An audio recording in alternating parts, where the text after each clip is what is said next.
Balik trabaho na si Jenalyn Mercado matapos siyang ma-confine sa ospital last week. May nilinaw din ang Rodora X-Star tungkol sa nalilink sa kanya si Benjamin Alves na bumisita sa kanya sa ospital. Makichika kay Aubrey Carampel. Back to work na si Jenalyn Mercado matapos ma-confine sa ospital last week dahil sa upper respiratory tract infection. Basta pagising ko na lang, sakit ng ulo ko, hindi ako makabangon, masakit yung joints ko. Pagdating ko ng ospital, ayaw na akong paalisin ng doktor. Kinumpirma ni Jen na dumalaw nga sa ospital ang aktor na si Benjamin Alves. Pero pakiusap niya, huwag na itong bigyan ng kulay dahil kasama ni Benjamin ang kanilang teammate sa triathlon. Wala naman daw namamagitan sa kanila ni Benjamin.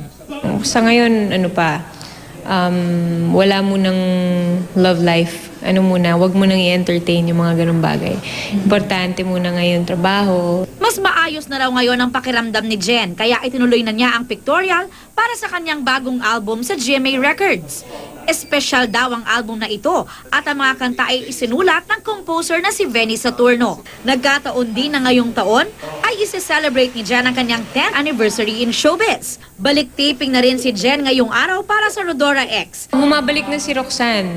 So tingnan natin kung ano yung mga pwede niya pang gawin. Kasi talagang medyo extreme na yung galit niya eh. So, ibig sabihin, mas matindi sa mga unang ginawa niya? Mas matindi talaga. Tsaka tingnan natin, baka mamaya may fourth alter, di ba?